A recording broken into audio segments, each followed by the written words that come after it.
folks, welcome to the channel, and today we're gonna have a look through Namm. Yes, I was at Namm yesterday and today, and we did a live stream, but this is some non-award-winning cinematography versions where we just took the camera and walked around. So there's gonna be like 3 or 4 videos here where we are going to show you the guitars. We're starting off with Tajima from Brazil.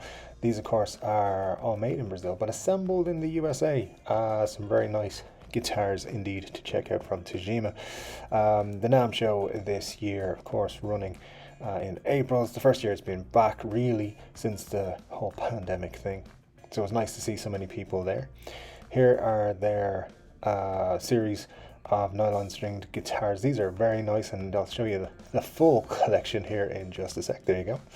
And you can see now, the one thing I will say, if you ever want to go to Namm, is that you got to be ready for people to walk slower than you thought it humanly possible to walk, but that is all part of the fun. Here's a couple of really nice candy apple red S types, I believe. A very nice looking guitar here as well. This T type is very cool. Tajima, of course, from Brazil, making some very, very nice guitars. Do let me know in the comment section below if you have a Tajima or if you're considering picking one of these up. These, of course, handmade guitars from Brazil, and I like them. I like them a lot. I think they look very, very cool. A lot of people just standing around the Tajima booth this year at Namm, just standing there. These people didn't move the entire Namm show. They just stood there on their phones. So yeah, let's take a little walk down this way and see what else we can see at Namm. Now, one of my favorite booths of the entire show is coming up right here. This is Cream Guitars, doing something different with their finishes, and well, maybe not so much their shapes, a little bit with their shapes. But as you can see, they stand out quite a bit. You can see them from pretty much all over this part of the hall. Shabbat guitars as well were there. The microphone wasn't working, so that's why there's no the microphone just stopped working. Battery issues, I believe, was the issue there. But check out these guitars. This lady got them away. I'll let her away with it because she was nice. Here we have some of their more intricate designs. I believe these are an epoxy finish with actual artifacts put into the guitar here, like that. And as you can see, they've got a nice shape, and each guitar is just a little bit different than the one before. They've got different styles and features. So very nice there from Cream Guitars. Something I need to look into a little bit more to find out about them. But yeah, it was cool as well. They just let them hang out there. There wasn't any problems. You could pick them up, check them out, do whatever. So cool stuff from Cream Guitars here all over. Now here you go, you got these kind of explorer looking ones.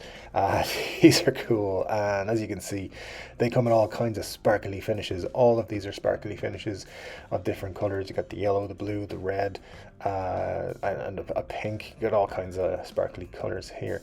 And as I say, we're not going to win any cinematography awards for this video, but we'll just go through back again, have a quick look at the Shabbat. Yeah, you can see there's a couple of dudes playing, jamming there. They were doing quite well. A lot of people were enjoying their play. There's a guy in a hat that we just passed. A lot of people were wearing hats like that indoors for some reason. I didn't get it myself. Here we go. There's a dude, his hands in his pockets. Good. There's some stuff. A lot of people ask me, what's it like walking around Namm? It's frustrating and tiresome. You will walk a lot. And here's something that I will say. Here's for example, this company here. Sun Smile is the name, but they got their banner wrong, which I'll show you that in a little bit. Sun Smile is the name of the company. They basically just make a knockoff of whatever guitar you want. Here's a PRS headstock on more of a double cut style body. It's got a Floyd, or it's got a locking nut on it. There, as you can see, $168 if you want this one. And that's if you're buying in bulk. You can't necessarily buy one guitar off these folks. They do this relic'd job as well, and it looks quite familiar. This is coming in at $158, and again, that's if you're buying bulk. Um, they do all kinds of things here, and pretty much this stand is to show that they can do whatever you are interested in. They have Les Pauls there, they have SGs, they have these things, the PRS headstock. Pretty much, I think they're proud of it, how well they've got it. Yeah, all kinds of different finishes and tops as well, and you can check those out now. One thing I will note is that at NAMM this year, there was a lot of Chinese guitar manufacturers all buying for your business, along with some other brands, of course, as we will see as we go on. And do join me for other NAMM walkthrough videos. There will be at least another 3, I think, and a couple of highlight videos as well will be thrown in. There's another guy in a hat. I don't know what the hat theme was at NAMM this year, but everyone was wearing those ones. Here we go. You can see all these guitars have sold sign on them. So people interested in picking up these specific ones. I think they're there's the name of the company. It's another Chinese company who will pretty much build you whatever you want. They got some nice finishes, I gotta say. These look pretty cool. One I was really drawn to was this seafoam green thing. You can see the paisley finish underneath the seafoam green. It looks pretty cool. I liked that. There was a lot of different brand names on the headstocks as well, so just keep an eye on that if you're going to be picking up a guitar from anywhere with a name you don't recognize. And here's where all the meetings were happening. These dudes are buying guitars. That's what's going to happen there. There's Growth Guitars. They made some very cool stuff, and I did like a lot of what I saw at their booth. A lot of 335s, a lot of Les Pauls. What I like here is you got the Les Paul ES style guitars there, and the satin finish on them looked really cool. I would say these are definitely worth a further investigation. A lot of kind of what you would expect as well. There's some kind of classical looking guitars too. I really liked this Les Paul style. I'll tell you one is pretty nice also. Down this way we had a couple. Again, these are all pretty much under the same banner, coming from the Chinese folks who will build whatever you want. Then this way you can get all kinds of music stands and stuff like that. I think I turn around here. I do. There you go. I turned around, and we went back to have a look at some other guitars. These again, it's more Chinese built guitars. They got some nice ones. The Weibo Musical Instruments Purchasing Company Limited. Very nice name. I thought this looked pretty. Nice guitar.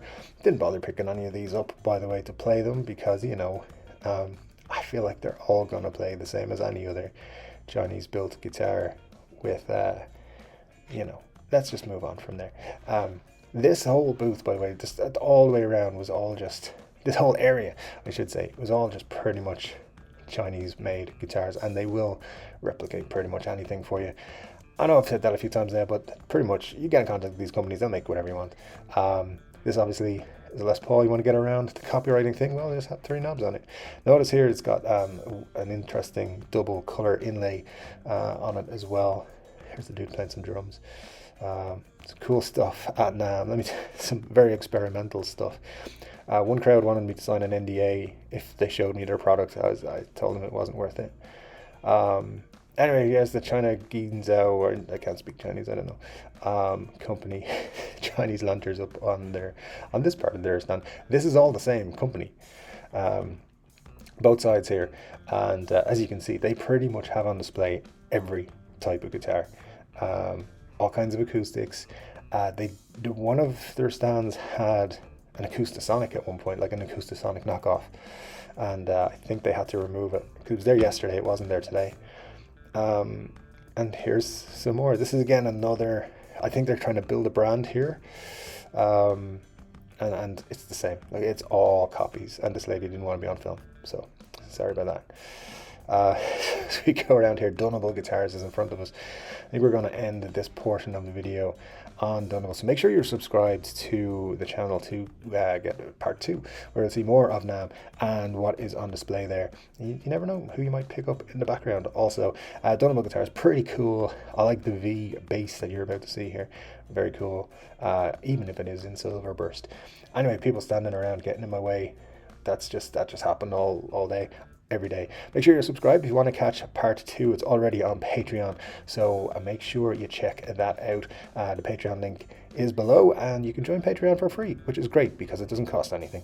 All right, so here we are. We're just going to pop up here after checking Dunnable and Shark 2.0. Basically, it's a pickup system. I couldn't get anybody to talk to me because they were still packed out with queues and people talking everywhere. Anyway, every time I went near them, they were busy. So here we go. We got one more guitar brand we're going to look at here really quickly, and that is these guys here. As you can see, some beautiful stuff and lots of cases. That guy's in a hurry. I'll see you on the next one, guys. Have a good day.